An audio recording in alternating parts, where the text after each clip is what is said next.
Saya udah memprediksi kalau Kang Deddy maju menang dia.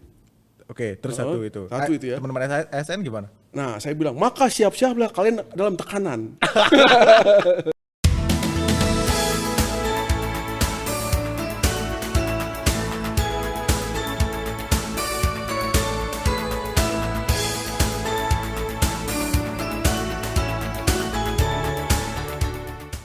Halo Sobat OCS, ketemu lagi dengan saya Alit Suwirya di program OCS Obrolan Cerdas Ekonomi dan Sosial.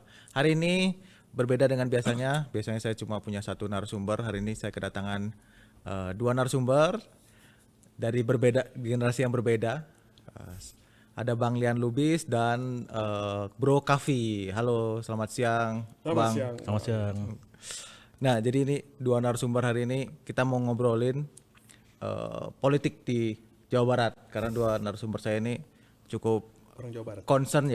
cukup concern dengan dunia politik di Jawa Barat, terlihat dari status-status medsosnya yang banyak mengomentari keberadaan tuh kejadian-kejadian di Jawa Barat. Bang Lian nih sebagai mantan ASN nih, aku perkenalkan Bang Lian sebagai ASN yang sudah purna tugas, bukan pensiun ya? Mantan kepala Tahura ya? Mantan kepala Tahura, yang sudah purna tugas ya, bukan pensiun ya? Bukan. Purna tugas dari Bang. Istilah Indonesia. Bang Lian ini kan kemarin pilkada November. Bang Lian kan pensiunnya udah, purna tugasnya udah 2022 ya? 2022, jadi udah terbebas, boleh memihak segala macam. Kalau Bang Lian ngeliat kemarin November pilkada seperti apa tuh Bang? Sebenarnya sama seperti yang orang lihat ya. Oke. Orang melihat itu udah tahu siapa yang menang. Karena orang bukan memilih program, bukan memilih apa-apa, tapi memilih orang. Jadi orang memilih orang. Oke. Nah, jadi sekarang siapa yang lebih populer di saat itu dan sebelumnya, maka dia akan menang. Kita udah duga kok siapa yang menang. Di Bandung itu Farhan. Oke. Di Jawa Barat itu Deddy Mulyadi. Ya. Itu kalau saya lihatnya itu sebenarnya orang milih orang sih, bukan orang milih program. Jadi udah tahu ya. Jadi sebenarnya kalau menurut Bang Lian tuh debat-debat kemarin juga nggak begitu guna. Debat-debat itu hanya mengisi waktu luang.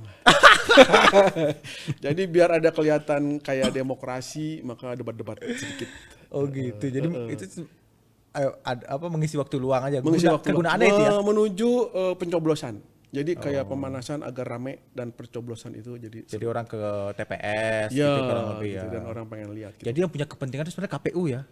Karena kan ada KPI-nya adalah banyak yang nyoblos. Mau nyoblos siapa juga terserah, yang penting datang ke TPS dan kan. ada uang untuk ke kampanye kan. Jadi uang itu harus keluar. Kalau uang nggak keluar nanti bahaya. Nanti TV-nya nggak dapat uang gitu ya. Dan bahaya uang nggak keluar itu. Kenapa nggak dicairkan gitu kan? Jadi ntar nggak ada anggaran lagi. Iya. Motor ke depan. Jadi itu hanya bumbu-bumbu demokrasi kalau di Indonesia ya. Oke, bumbu demokrasi. Aksesoris ya. Nanti kemarin bumbunya pedas apa gimana, Bang? Bumbunya buat beberapa orang pedas ya. Buat beberapa orang enak, tapi yang paling kerasa sih sebenarnya bumbunya hambar aja ya. Nah, Bro Kavi nih dari generasi yang berbeda nih. Bro Kavi ini seorang dokter yang juga aktivis. Jadi founder Kain Cities ya, Bro Kavi ya? Iya Bang. Nah, kalau Bro Kavi ngelihat pilkada kemarin November 2024 gimana Bro? Ini saya mulai ceritanya dari tulisan salah seorang politisi yang level nasional ya. Jadi beliau ini sempat nulis dulu bahwa pilkada dan pilpres serta parlemen yang nasional itu harus dipisah timingnya gitu katanya. Lalu kejadian kemarin setelah pilpres baru diadakan pilkada setelah sekian bulan gitu kan. Iya. Dalam tulisan beliau itu katanya harusnya dipisah supaya spotlightnya itu tidak hanya untuk pilpres. Jadi orang bisa ada terpisah lah fokusnya. Setelah capek pilpres orang jadi fokus untuk level daerah. Gitu. Tapi ternyata malah backfire begitu ya. Begitu kita semua udah capek lah, baik di level keluarga ribut gitu misalnya sama temen ribut. Udah ngeributin presiden ya? Iya udah lihat poster sampah segala macem di mana-mana gitu. Oke. Rame lah gitu akhir tahun kemarin kan. Orang-orang udah tidak hanya sebenarnya mereka nggak peduli programnya orang milih orang, tapi juga mungkin secara bawah sadar udah capek lah gitu. Apalagi nih gitu. Apalagi kan mungkin kebanyakan masyarakat juga sudah apatis atau gimana yang melihat ini milih apa lagi kita gitu kan. Jadi ada rasa yang kurang bumbu justru kalau kemarin itu, karena ada jeda yang terlalu panjang dan udah mah orangnya biasa aja gitu di beberapa. Nggak begitu interest gitu lah ya. Ya gitulah kalau Orangnya itu aja lah. ya, orangnya itu aja. Terus asa kemarin udah rame gitu kan, udah rame lagi sekarang gitu. Jadi malah spotlightnya tambah tapi kurang terang gitu. Oke. Jadi rasanya gitu sih. Oke. Tapi dari segi demokrasi, proses pemilihan, ada debat, ada kampanye terbuka, kampanye luar ruang, itu menurut Bro Kavi sebagai Gen Z ya? Milenial. Milenial masih ya? Mesti mulai dia. Gimana Bro Kavi? Itu kata seseorang juga. Ini banyak kutipan yang bisa diambil ya. Oke. Orang ini duduk di sini. Ya itu hanya riak-riak demokrasi lah gitu. Oke. Ya emang saya orang itu. Ada demo ya boleh gitu biar kelihatan seakan-akan ada Demokrasi. ada debat walaupun udah tahu normatif akhirnya, biar ada kesan oh ini partisipatif nih gitu. Jadi seru dan ada ilusi kebebasan di situ kan ya. Ilusi Ya, lagi. boleh lah. Oke. Nah, nyambung nih, Bang Lian. Kan sekarang udah kepilih nih Gubernur Jawa Barat 20 Februari kemarin udah dilantik. 20 ya kalau nggak salah. 20 Februari minggu lalu nih dilantik Pak Deddy Mulyadi. Nah, menurut Bang Lian, itu kan Pak Deddy nih sebelum dilantik udah rutin nih manggil ASN kan tuh. ASN datang tuh menghadap tuh, sampai anggota dewan juga berapa menghadap ngomongin program, ngomongin sekolah. Dan yang paling kontroversial tuh ngomongin, bukan kontroversial ya, pokoknya paling dapat spotlight dari medsos lah itu ngomongin anggaran. Ada hutang di gubernur sebelumnya yang gubernurnya bosnya abang dulu, Iya. Pak Ridwan Kamil kan. Itu gimana sih Bang itu sebenarnya kondisi kok ternyata apa ya kalau aku bilang seheboh itulah ternyata kondisi keuangan APBD Jabar saat gitu ya. itu. Sebenarnya itu hal yang wajar ya. Semua gubernur pasti akan melakukan hal-hal yang patut dia lakukan, terutama peninggalan secara fisik. Oke. Karena kan nalarnya rendah ya. Ya kan? Jadi kalau Bentar dulu. Nalar rendah tuh apa hubungannya tadi peninggalan fisik sama nalar rendah? ya kalau dia nalarnya tinggi atau Oke. dia agak sufi atau dia agak filosofis gitu ya, dia tuh akan bicara kebijakan yang sangat penting buat masyarakat. Misalnya kalau pendidikan tuh gimana kita mengatur kurikulum dan segala macam. Tapi kalau nalarnya rendah itu dia bangunlah fisik-fisik. Ada masjid tanda kutip gitu ya, ada jalan, ada segala macam itu. Jadi dia memberikan hal-hal yang berbentuk fisik agar orang lain bisa lihat gitu. Karena kan kalau yang tidak fisik tidak bisa lihat.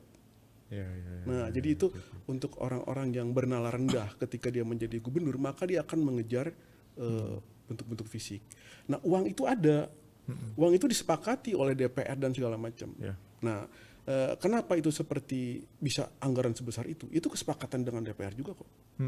Gitu. Kenapa sekarang bisa terbongkar? Sebenarnya udah tahu ada itu, cuman kan masyarakat nggak peduli.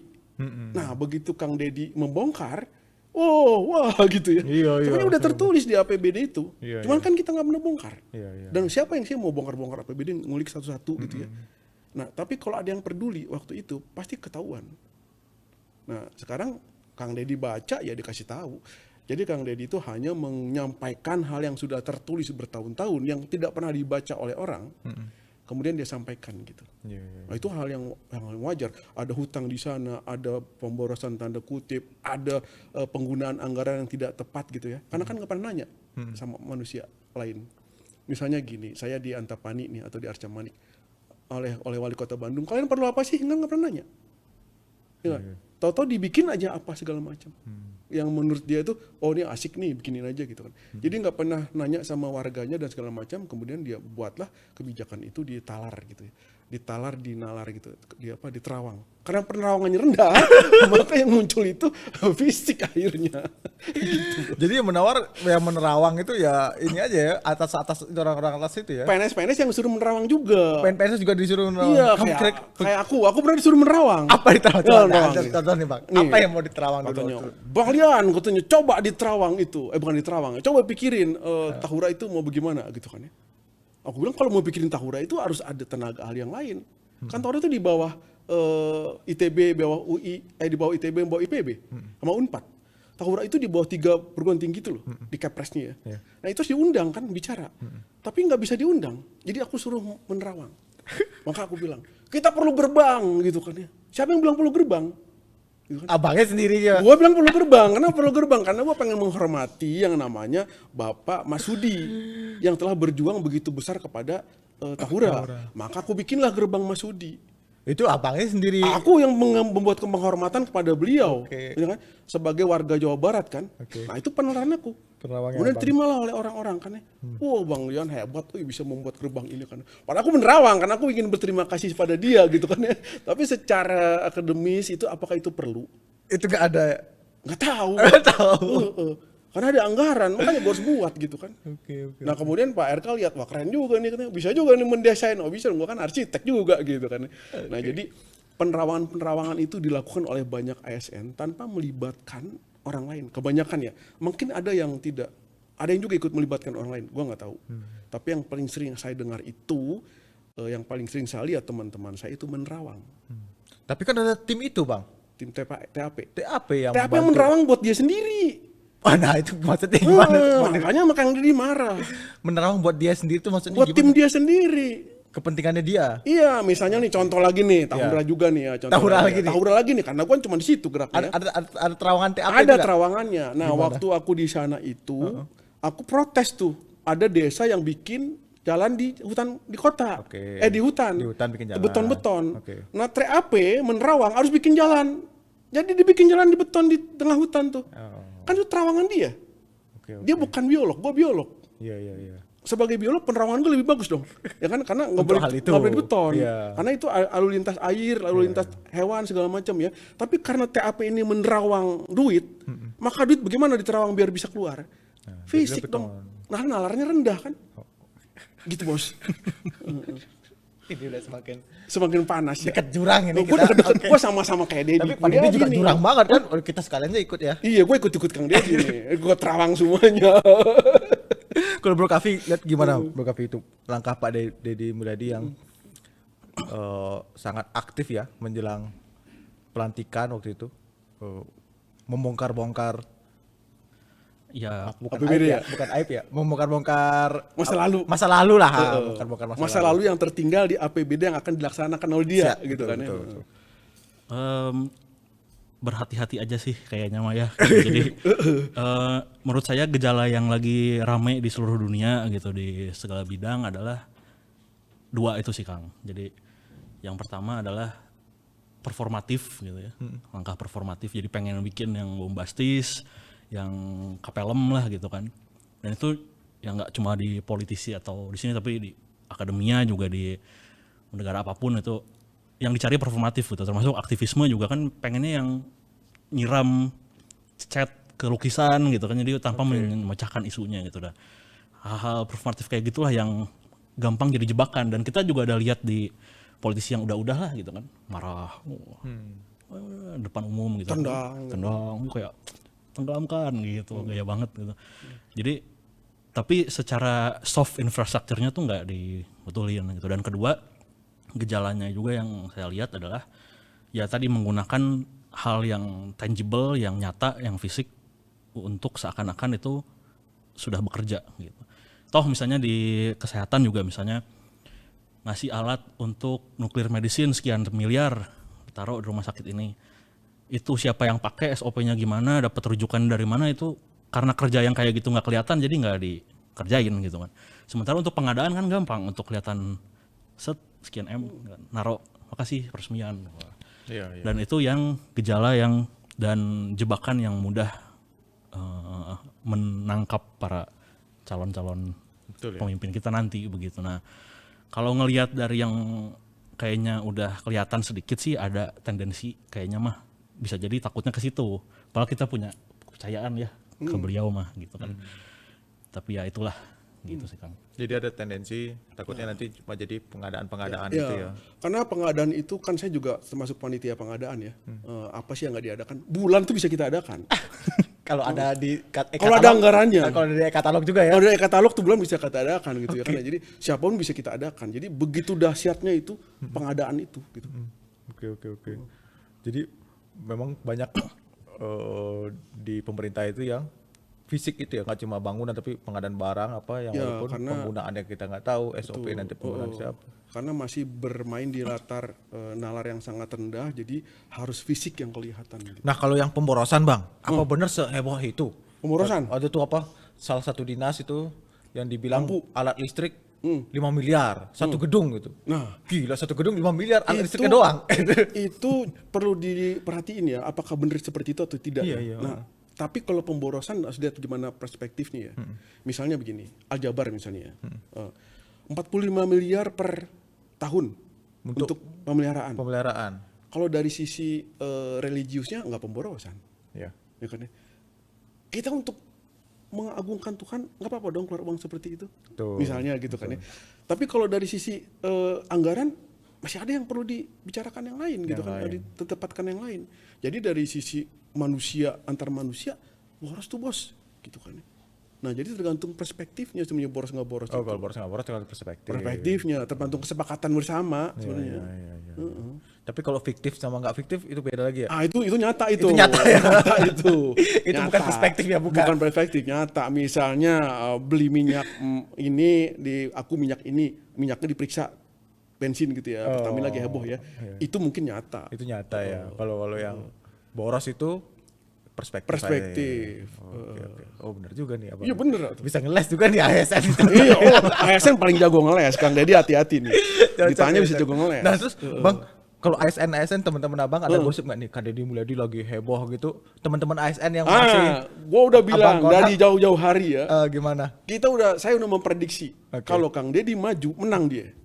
Oke, terus satu itu. Satu itu ya. Teman-teman ASN gimana? Nah, saya bilang, maka siap-siaplah kalian dalam tekanan. Karena orang ini sangat senang expose. Oh gitu. Ya, akhirnya bisa overexpose. Kerja lu salah juga bisa diekspos. Ya kan ya? Karena dia semua akan terbuka. Dan beliau itu punya punya proud terhadap diri sendiri itu sangat besar. Ya kalau dia bilang gini ya gini gitu kan ya. Nah itu buat ASN itu semakin tertekan dia. Jadi sekarang aku pikir sih ASN Jawa Barat ini kepalanya lagi mumet. Oh gitu. Ya kan ya, di rumahnya pasti begini, aduh gitu kan ya. Jangan sampai salah nih gitu kan ya. Nanti dia main gubernur gitu kan ya. Jadi inovasi dan kreativitas ASN Jawa Barat ini gue yakin akan drop. Akan drop karena dia tertekan dalam depresi itu. Dalam kebijakan Kang Deddy yang sangat cepat terus sangat terekspos semuanya sampai batuk pun bisa disiarkan gitu ya. Itu jadi ASN Jawa Barat ini sedang dalam suasana menuju ke tekanan yang sangat besar nantinya. Oke, itu kan ASN. Nah kalau Masyarakat, pejabat sebelumnya pejabat sebelumnya yang lagi banyak disindir gimana Bang kira-kira kondisinya sama sekarang? aja dia rasain lo gitu kan. Gitu. Tapi mudah-mudahan gua nggak kebawa nih gitu kan. Gitu kan. Nah, Gitu ya? karena pemeriksaan korupsi itu bisa sampai 10 tahun ke belakang loh. Iya. Kemarin kan 5 tahun tuh Iya. gubernur sebelumnya Bisa dan, sampai dan tuh kalau ada orang-orangnya. indikasi korupsi dan diperiksa dengan cermat bisa ke bawah, hati-hati. Jadi sebenarnya yang non ASN juga ya sekarang yang udah menjabat tapi sudah tidak menjabat itu dalam kondisi empot-empotan juga itu kalau dibongkar.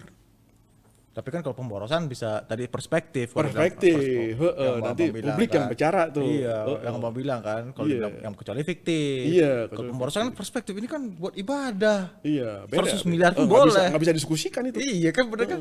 Iya, Pintar nggak bisa diskusikan. Bener ASN nih. Iya, wah ASN bener gua. Cuman nggak pernah dapat penghargaan gua. Katanya pernah. Nggak pernah gua. Nggak pernah ya? Nanti kita kasih deh. Hampir pernah terus dicoret. Nah, kalau Kavi gimana Kavi ngelihatnya? Apakah kira-kira dengan Pak Gubernur baru ini apa yang disampaikan itu kan kelihatannya bagus pasti ya kalau orang awam. Apakah nanti akan sebagus itu harapannya? Harapannya pasti ya. Apakah kalau Kavi apa di mana titik kira-kira yang mengkhawatirkan bisa jadi kenyataannya tidak sebagus yang divideokan oleh Pak Deddy Mulyadi? Ya harapannya kan pasti utopis ya, buat pendidikan, buat bagaimana itu melibatkan masyarakat, bikin kayak yang lain-lain dan tahu prioritas. Sementara prioritasnya siapa juga kita nggak tahu. Gitu. Betul. Jadi ya susah lah selama dalam hati saya sih selagi itu masih ada spending dari government, dari Pemprov untuk tetap keluar uang, toh duitnya akan kembali juga ke masyarakat. Jadi selama itu tidak dikorupsi gitu. Kalau pada akhirnya.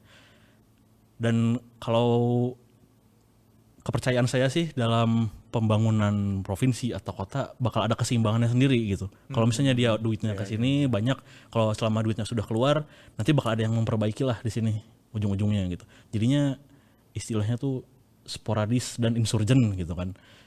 Tapi selama itu tidak merasa bahwa Pemprovnya itu benar sendiri, misalnya kalau orang mengkritik jangan ini dong, ini kan masih prioritas, belum prioritas gitu. Terus nanti dibalas kalau nggak suka ini silahkan gitu. Nah kayak yang udah kan, misalnya kita bilang duit segitu bisa untuk transport, tapi terus dipakai untuk bangunan ibadah gitu. Terus di reply-nya kalau tidak suka bangunan ibadah ya silahkan gitu. Itu kan nggak enak. Jangan pilih saya lagi gitu ya. Ya, kalau mau mah ya nggak apa-apa, asal terbuka sama kritik, toh kita punya kepercayaannya masing-masing gitu. Yang mana kita masih checking juga nih, Pak Deddy ini kepercayaannya dan prioritasnya, political will-nya kemana belum tahu gitu. Belum kelihatan ya. Mumpung belum jadi sebenarnya enak masih ngejudge-nya gitu kan. Tapi kalau aku ngeliat sih dia banyak concern sama daerah pedesaan kan. Ya karena dulu latar belakangnya di kabupaten. Kabupaten ya. Dan Pak Deddy ini sebenarnya memang orang desa banget ya. Bukan berarti orang kampungan, tapi orang yang visinya itu emang dari desa banget. Betul. Sampai ada tuh dia mau membangun Pangandaran, ikonnya tuh kan Nyiroro Kidul tuh menjadi ikon tuh Nah, kan. itu yang kata Kavi tadi di belakang layar tuh mikro apa namanya? Micromanage. Micromanage tuh. Gimana micromanage? Kavi coba bisa dicerita. Menurut Kavi itu, kok bisa di Kalau di level kantor mah misalnya saya ngejepret kertas pakai hektar, terus bosnya datang jangan gitu dong gitu. ngejepretnya harus dari sebelah sini. Tapi kan udah kejepret juga sebenarnya mah, nggak mempengaruhi gambaran besarnya gitu. Nah, orang yang jago sebagai pemimpin dan manajer itu menurut saya mah sangat rentan kejebak juga tuh untuk ngurusin yang kecil-kecil. Dan so far ya sejauh ini ada juga gejalanya ke sana bahwa nanti seorang pemimpin yang seharusnya melihat provinsi sebagai gambaran besar dan secara nilai porsi-porsi prioritas gitu, malah ngurusin mikro infrastruktur seperti kanopi trotoar misalnya, atau bikin jalan nih dari sini ke sini, itu mah tugasnya harusnya bahkan ya wali kota atau bupati atau lurahnya aja gitu yang punya inisiatif gitu. Dan godaan untuk ke situ kan enak karena jadi merasa punya kuasa ya, toh apapun yang beliau bilang akan dikerjain gitu. Dan ya berhati-hati aja untuk di situ supaya tidak micromanage, padahal sesungguhnya kerja yang sebenarnya adalah membosankan, boring dan tidak kelihatan gitu kan. Kerja seorang gubernur teh gitu. Ya. Contohnya gini misalnya ya, kita pernah dengar beberapa waktu yang lalu salah satu wali kota di Jawa ya, ada jalan macet gitu ya, dia turun tuh ikut-ikut. Itu micromanage namanya. Sebenarnya dia bisa telepon dishub, ini kenapa lu sampai begini ngatur lalu lintas? Nggak perlu dimarahin juga di depan orang.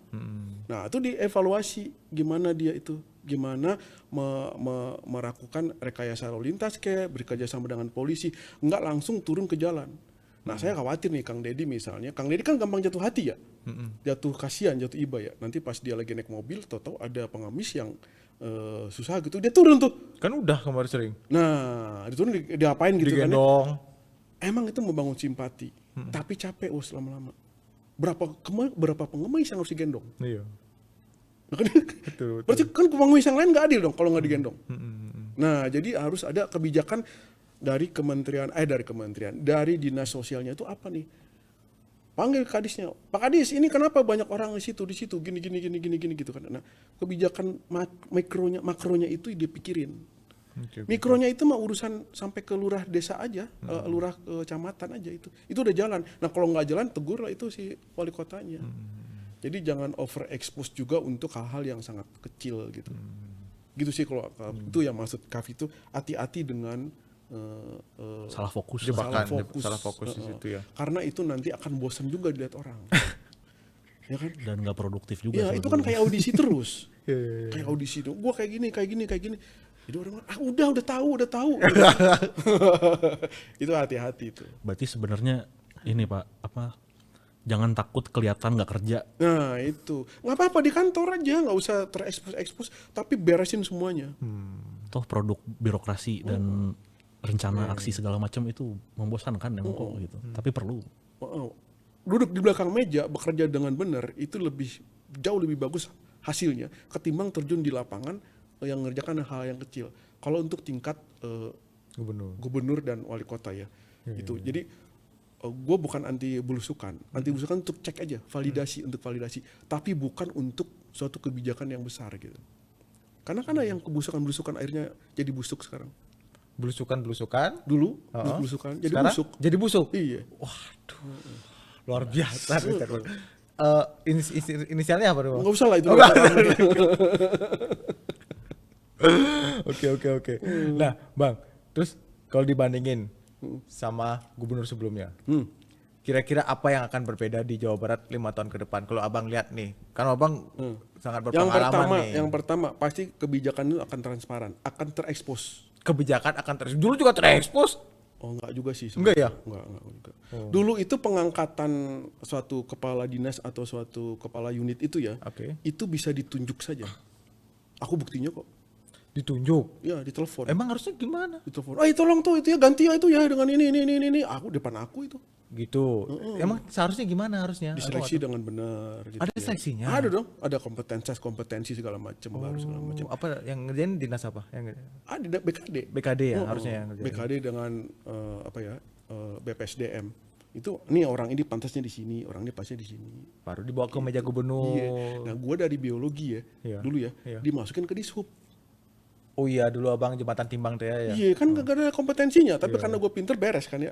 Nah, beres maksudnya udah gak ada lagi jembatan timbang. Iya, gue tutup semuanya gitu kan ya. Nah, sama Pak Ganjar kan tutup semuanya. Nah, kemudian gubernur akhirnya ngelihat nih, kalian gak di situ, balik lagi ke ekologi, ke ekosistem, maka ditaruhlah ke Tahura. Nah, itu bagus. Kayak gitu yang dilakukan Pak Aher, harusnya kayak gitu juga yang dilakukan sekarang ini. Oke. Tapi apakah semuanya pejabat sekarang ini seperti itu? Enggak juga ya. Ada beberapa yang memang sesuai dengan kompetensinya. Ada, tapi kebanyakan itu di luar itu. Jadi main tunjuk aja. Zaman. Jadi PKD nggak dimintain? Kadang-kadang enggak sih. Sering kadang-kadang dimintain sih, diminta untuk tanda tangan gitu. Enggak maksudnya ininya apa namanya itu profilnya atau rekomendasinya itu ada, data semua itu ada. Gitu kan. Tapi kan hak prerogatif ada di gubernur. Iya dong, sama aja pasti kan. Jadi ya udah kalau udah gubernur bilang gitu ya udah. Itu satu perbedaannya. Apalagi kira-kira Bang? Yang kedua nih jelas ASN yang sekarang ini kerja dalam tekanan ya. Tadi aku bilang yang dulu nggak tertekan? Dulu nggak tertekan karena gampang menipu. Karena dikasih yang beautifikasi aja, yang kasih indah-indah aja, bapak yang dulu itu akan senang. Nah, sekarang jangan main-main loh. Oh jadi dulu misalnya keren nih acara seremonial wisuda apa senang gitu ya, bikin pesta-pesta segala macam senang. Kalau yang sekarang jangan main-main, dia akan lihat secara lebih rinci. Nah itu ya. Nah tapi yang kelemahannya ada nih. Yang PNS sekarang itu nggak bisa diskusi barangkali ya karena beda cara pandang kelihatannya. Tapi Pak Didi kan komunikasinya tuh sampai supir angkotnya bisa diajak komunikasi kan, bisa nggak nyambung. Nah itu komunikasi beliau itu kalau aku bilang sangat simpel. Iya, sederhana sekali kan, orang tua petani diajak ngobrol. Sangat mudah dipahami. Sedangkan kebijakan itu tidak seperti itu. Oh gitu. Jadi harus ada yang dikomunikasikan. Tapi kan ini hanya penilaian subjektif ya.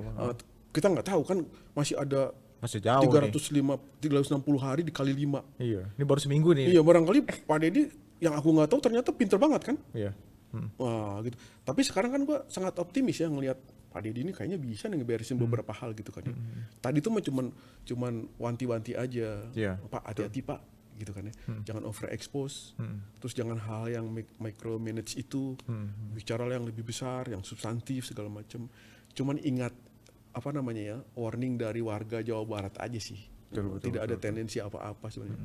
Jadi itu PNS sekarang nggak bisa cuma bikin acara bagus gubernur senang gitu. Nggak bisa tuh. Nggak bisa ya? Nggak bisa tuh. Nggak boleh bikin acara dengan kreatif dikit, desain bagus dikit itu. Tanya, hari mana kernaon gitu pasti.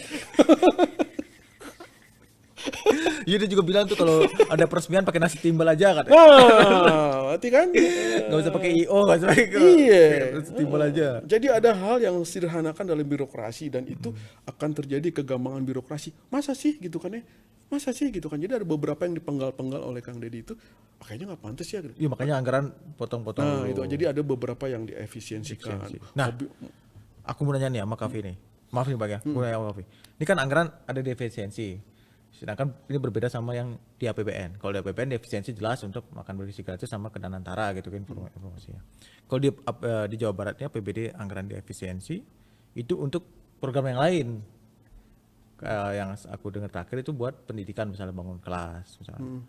Nah, kalau menurut Kavi ada usul nggak sebagai anak muda yang aktif juga di organisasi, kira-kira kemana nih yang perlu diarahkan gitu anggaran yang telah berhasil diefisiensi sama Pak Deddy Mulyadi? Sebetulnya tadi kembali ke yang awal banget ya Kang. Di efisiensi lalu dijadikan infrastruktur fisik gitu.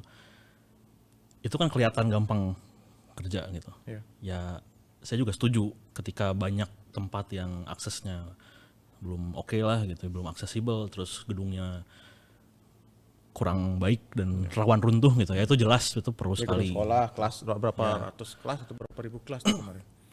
Tapi ada dua sih menurut saya yang paling gampang sebetulnya untuk efek jangka panjang, efek ripplingnya itu berasa gitu ya. Yang pertama itu subsidi berupa dalam bentuk seperti universal basic income ya. Misalnya Indonesia udah punya kayak kartu Indonesia Pintar atau BPJS segala macam. Dalam subsidi-subsidi itu seperti jejaring sosial gitu ya, keamanan supaya orang tercover kesehatannya, lalu pendidikannya, tinggal kasih cashnya aja gitu. Itu sudah mah populis sebenarnya gitu kan, dan sudah ada studinya juga ketika keluarga atau komunitas dikasih langsung bantuan yang bukan bansos sembako ya, bantuan jejaring sosial seperti itu, baik coverage untuk kesehatan dan pendidikan, berasa banget kok gitu buat mereka gitu. Jadi kalau misalnya ada emang mau kegiatan yang populis, mudah dan efeknya itu langsung berasa untuk level bawah, level yang paling kecil ya, level keluarga maksudnya, itu satu gitu. Atau yang kedua lewat menaikkan gaji ASN dan nakes juga segala macam gitu, dan guru gitu. Mereka kan banyak yang dalam langsung ada yang dari BOK dan segala macam dari APBD gitu. Ketika porsinya ke situ besar ya efek yang sama terjadi gitu, baik daya beli, lalu anaknya jadi bisa akses pendidikan yang lebih bagus, makannya lebih bagus segala macam gitu. Dan itu yang saya suka suarakan juga di mana-mana gitu. Ketika banyak pengangguran, mungkin orangnya memang sebaiknya nganggur aja, tapi dapat basic income dari pemerintah berupa subsidi ABCD tadi gitu, yang mana toh ketika orang mendapatkan uang gratis mereka nggak bakal nganggur juga kok, pasti bakal buat sesuatu yang produktif lah, entah bertani, nulis, bikin organisasi segala macam gitu. Dan itu kalau mau radikal dan rada-rada ya tadi populis sedikit gitu, itu bisa jadi satu hal yang mau bisa dieksperimentalkan gitu.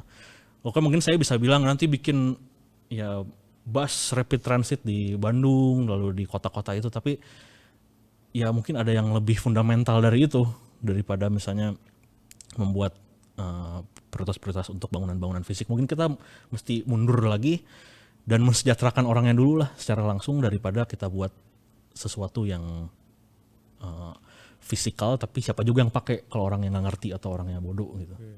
Oke. Nah, Bang, itu kalau ke abang aku nanyanya beda. Ini kan Pak Deddy Mulyadi udah menemukan nih apa aja yang bisa diefisiensi. Kira-kira abang punya ide lagi nggak? Apa lagi yang bisa diefisiensi yang Pak Deddy Mulyadi kayaknya belum tahu? Udah tahu semua dia. Udah tahu semua deh. Udah tahu semua dia yang apa diefisiensikan. Udah. Nah, tapi yang harus dia tahu ini uang hasil efisiensinya itu kemana? Nah, oke. Itu Ini kan Pak Deddy ini pasti udah tahu. Anak-anak yang sekolah di pinggiran kota itu, ya, kalau di Bandung itu ada di Cemenyan, ada di mana itu ya, kadang-kadang putus sekolah ketika dia tidak bisa berangkat ke sekolahnya ada di kota, karena ongkosnya mahal. Ya. Jadi kalaupun dia dikasih makan, tapi dia tuh nggak bisa berangkat. Nggak bisa nyampe sekolah ya. Nah, Pak Deddy memikirkan uang efisiensinya itu untuk ongkos anak-anak itu. Yang tadi yang kalau kata Kavi itu ya seperti itu ya. Jadi carilah efisiensi itu digunakan untuk hal yang lebih real juga gitu. Nah, Dan membypass gitu langsung ke keluarganya. iya, nggak usah pakai banyak birokrasi, langsung aja kasih duit gitu. Nih untuk sekolah, Ini uang sekolah nih, ini uang ini gitu kan. uang transportnya bukan Barangkali SPP-nya ya, barangkali tapi seperti transportnya. itu. Tapi bukan hanya untuk orang yang di kategori miskin aja ya. Yang menengah itu juga sebenarnya saat ini kan miskin juga tuh. Jadi semua orang itu dikasih aja sama lah untuk ini dengan proporsional gitu kan. Nah jadi sebenarnya Pak Deddy itu udah tahu apa yang diefisiensikan. Cuma barangkali yang perlu dia perdalam kemana uang ini akan disampaikan. Nah itu perlu studi yang serius, nggak bisa terawang itu. Iya, ntar nerawang lagi ya. Nggak bisa itu. Kayaknya ini perlu gerbang. Gitu. Nah, gitu kan perlu gerbang nih, gitu kan.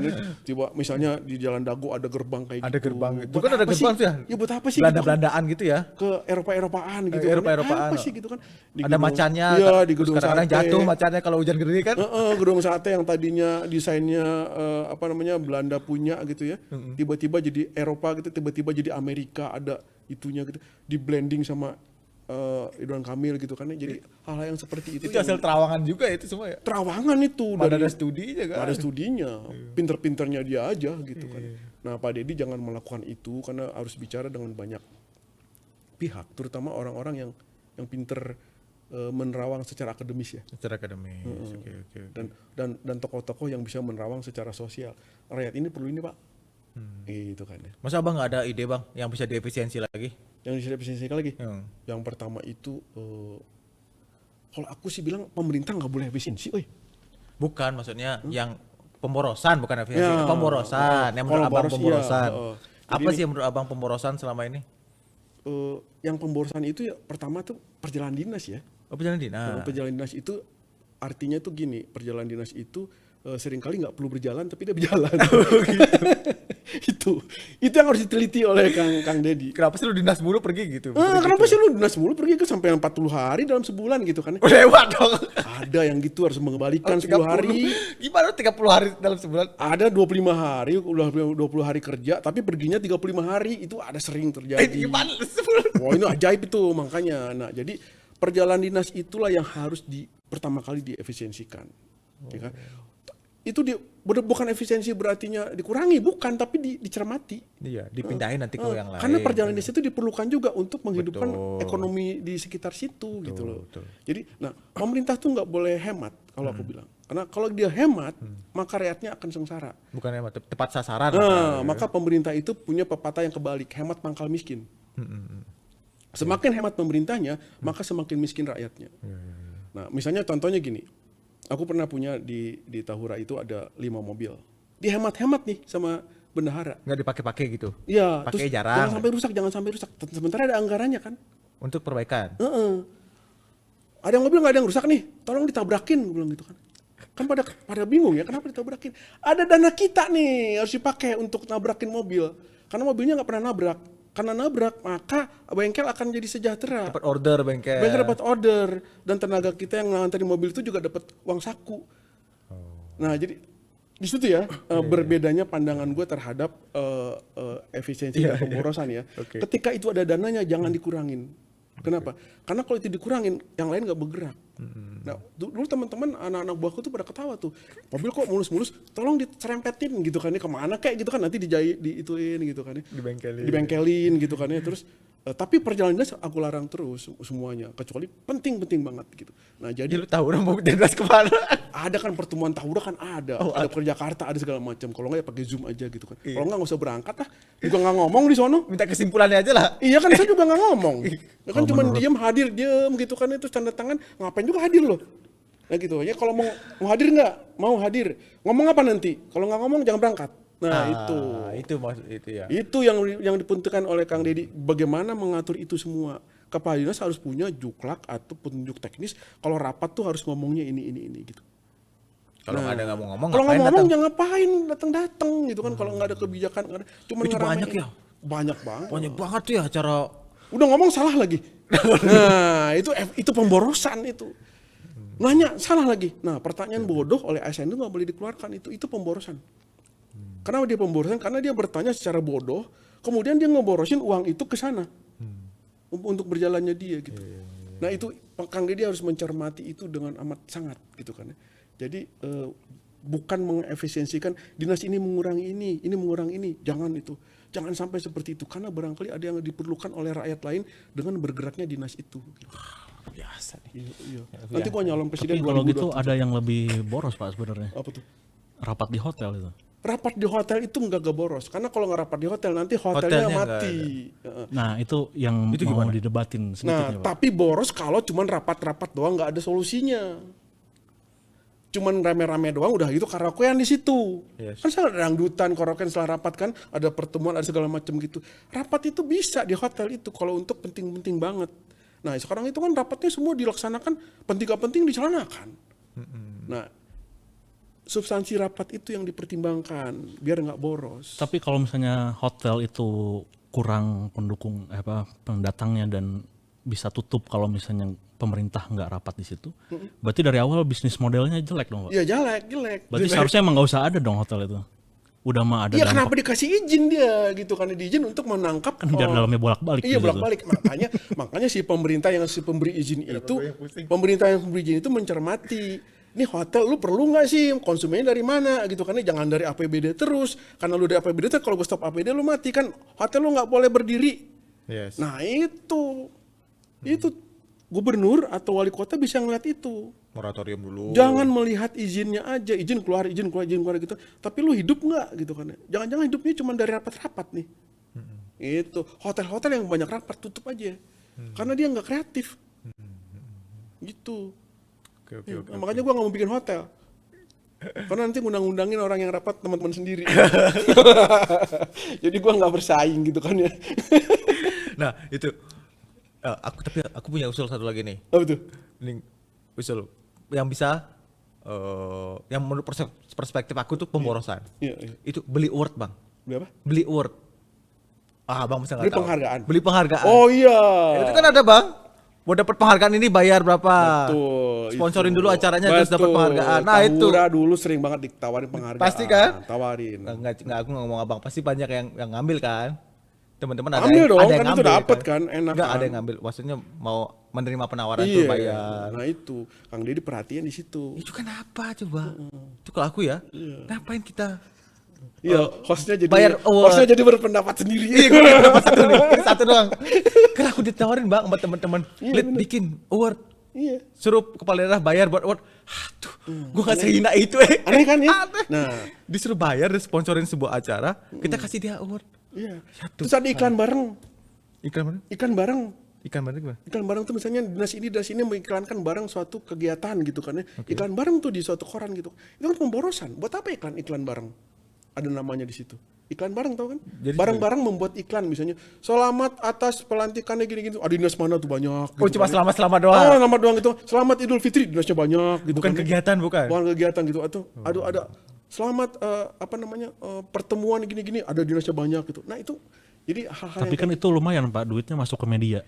ya media Tapi seneng. Nah medianya nggak kreatif itu. Konteksnya aja tinggal dirubah. Medianya nggak kreatif, nggak media iklan Kegiatan-kegiatan kayak begitu ya. Harusnya kan kegiatan-kegiatan yang dibuat. Iya. Apa misalnya ada Nah, itu. ada apa tuh? Diskon bayar pajak kendaraan misalnya. Nah itu, jadi sekali lagi pemborosan itu perspektif ya dan persepsi. Nah kalau iklannya bayar kendaraan nggak boros, karena biar orang lain kan tahu. Ada tahu, oh ada diskon nih. Iya, Bayar. ya, nggak boros itu. Siapa bilang boros? Kan gua ngasih tahu lo. Iya. Nanti uang lo masuk ke gua. Atau ada bagi-bagi bibit pohon gratis buat Oh, di rumah. iklanin tuh gede-gede. Nah, silakan ambil di kantor dinas kehutanan. Iklan misalnya. gede-gede, ini nggak Boleh diiklanin ngambil. dibagi bibitnya sama temen-temen. Iya. Nah, gitu kan. Kan segitu. Nah, Silakan ambil boros. bibitnya. Padahal pembibitan itu bayarnya mahal, mengadakan bibit segala macam kan mahal ya. Kemudian dibagi sama teman-teman ya sama kelompoknya, tapi nggak diiklanin. Atau pupuk bersubsidi. Diiklanin gede-gede. Nah, iklan gede-gede. Oh, nggak Cara apa-apa. mendapatkannya gimana nih kalau Itu. ada keluhan, Iya. telepon ke sini. Nah, Kang Deddy itu nerima semua masukan orang kayak gini. Jadi saran saya tuh ada pertemuan Kamisan misalnya atau Jumatan. Habis Jumatan itu diundanglah orang-orang misalnya temanya ini gitu, temanya pupuk gitu ya. Nah, orang-orang yang berkompetisi dengan pupuk tuh ngomong tuh. Ada yang bicara iklan, ada yang segala macam. Kang Deddy menyaring itu. Tapi jangan kecil lagi itunya, kebijakannya. Harus ditarik lagi ke lebih yang besar gitu. Itu daripada capek-capek keliling-keliling, panggil aja orang. Ya nggak? Iya. Gantian di Bandung TV di mana biar hidup TV-nya gitu kan. Iya, boleh bener. Ya gitu. Kan manggil orang doang, restoran aku rame. Ya, gitu doang. ya dampaknya kan gitu kan. Iya, gitu Sekarang doang. kita di Bandung TV nih, pertemuan ini Bandung TV-nya nggak usah dibayar karena nanti ada yang makan-makan segala Yes, macam. yes. Itu di pikiran rakyat atau di mana lagi gitu kan ya. Nah gitu, jangan di Gedung Sate terus, jangan di sini terus gitu. Pinter gua mah kok jadi gubernur. Iya. Tadi usul aku itu satu. Iya, bener. Ordan itu, aduh. Gue mau muntah ngeliat ordan sumpah. Aku sumpah menerima berapa ratus award. Aduh, gue tahu tuh bayar itu. Iya, Aduh. makanya itu kan. Ngapain juga bangga dengan award ya. Iya itu kan. Udah itu. Ini kayaknya potong aja deh yang award nanti gue dimarahin teman-teman. Iya, gitu ya. Nanti dipotong aja itu. Oke, Bang Kavi ada lagi nggak yang mau disampaikan buat Pak Gubernur baru? Dia kayaknya lebih cocok dia buat Pak Farhan. Oh boleh aja kalau buat Pak Karena Farhan dia juga. Kota ya. kota dan Farhannya lebih muda daripada Kang Deddy kali ya. Kali ya. Seumur ya. Oh seumur ya. Teman kan kota lebih kecil ya. Iya. Ada nggak Bang? Kavi buat ini aja boleh. Buat pemimpin terpilih lah. Daripada kepanjangan ngomongnya, jadi yang mau dengerin orang aja lah, cukup gitu. Oke, Dan dalam artian apa yang didengar dikerjain, terus jadi orang baik lah gitu kan. Makanya organisasi yang saya buat ini juga namanya Kind Cities, yaitu terjemahannya kota baik gitu kan. Soalnya kita udah nggak butuh yang smart city, kota pintar atau kota sehat gitu. Yang penting isinya ketika orangnya baik, mau ngedengerin orang, nanti akan pintar dan sehat dengan sendirinya gitu. Jadi supaya itu tergambar di kegiatan kita kayak gimana dan di kegiatan Bapak gitu misalnya kayak gimana. Dan ya pesannya daripada menggurui gitu, tapi kita teh udah lama nggak lihat orang yang asa baik gitu ya gitu. Kalau ini mah gaya keren, pinter gitu, udah sering gitu. Tapi yang kayak bager kan baru gitu. Nah ini harapannya mah itu sederhana aja. Siap. Mantep nih. Kalau Bang ini Lian? gimana? Aku sih jangan overexpose lah. Harapan buat Bang Deddy. Buat Jangan Kang Deddy, buat overexpose. siapapun juga gitu ya. Jangan segala-galanya diekspos. Karena ada batasan yang harus dirahasia gitu kan ya. Oke. Yang harus ada yang membuat masyarakat tuh misteri gitu kan ya. Wah ini kebijakannya apa nih? Tahu-tahu bagus gitu kan. Nah, tapi begitu terekspos dengan banget, tahu nggak ada kebijakannya. Ya kan ya misalnya begini terus itu ngapain gitu kan ya.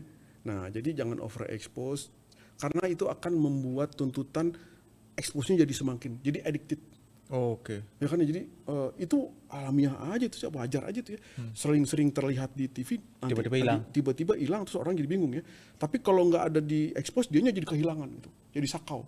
Aku takut yang overexpose jadi sakau. Iya. Nah, jadi jangan overexpose, bicara secara makro untuk Kang Deddy dan adakan pertemuan mingguan atau bulanan untuk menyaring semua persoalan, pilih per item-item biar nggak capek keliling-keliling. Dari situ baru tarik jadi kebijakan yang lebih besar. Terus jangan hemat dengan alasan efisiensi. Karena masyarakat itu kalau pemerintahnya hemat, masyarakatnya miskin. Hemat pangkal kaya itu ada di masyarakat, tapi di pemerintahan itu hemat itu pangkal miskin. Karena kita semua kan miskin. Dia nggak ngeluarin uang, kita mau ngapain nih gitu kan. Iya. Konsultan kita nggak jalan nih, kontraktor kita nggak jalan nih misalnya. Sementara di masyarakat udah nggak ada pembangunan. Kenapa? Karena gaji-gaji PNS-nya dikurangin lagi segala macam, dia nggak bangun rumahnya gitu kan ya. Dia nggak jadi yang sananya nggak terjadi, nggak ngapa-ngapain, yang sini juga nggak ngapa-ngapain. Jadi jangan lakukan efisiensi dengan alasan penghematan, tapi dengan alasan mencegah pemborosan itu lebih benar. Beda boros dengan efisiensi. Iya. Itu apa namanya? Addicted ya, itu juga tadi yang bilang expose itu addicted. Iya, ya. itu bisa jadi addicted. Karena dia bisa nggak expose dia, aduh kayak ada yang kurang. Kayaknya nih. gue nggak kerja nih gitu. Gue expose dulu. Iya. Tapi ada juga loh Bang, yang dulu sering expose sekarang nggak pernah posting Bang. Siapa tuh? Itu bosnya Abang. Nggak pernah posting lagi. Dia itu dalam rangka rehabilitasi. Oh rehabilitasi. Oke. Dia sedang mengalami kesakauan waktu itu ya. Jadi sekarang dia direhabilitasi, menjaga jarak dari semua persoalan, biar menjadi orang normal lagi. Oke. Itu penerawangan gue sih. Oke. Kan kita nggak sebut tadi nama bosnya siapa ya? Nggak tahu. Kita Bosnya nggak banyak sebut. Iya, kan kita nggak sebut ya. Iya, Oke. semuanya bos gue dulu. Gue anak bawah banget soalnya. Oke, sekian dulu pemirsa Sobat Oces pembicaraan kita hari ini. Semoga bermanfaat. Kalau nggak ada manfaatnya, ya semoga menjadi hiburan buat teman-teman semua. Sampai ketemu lagi di episode Oces Yang penting selanjutnya. senang-senang aja lah. Ya, siap. See you.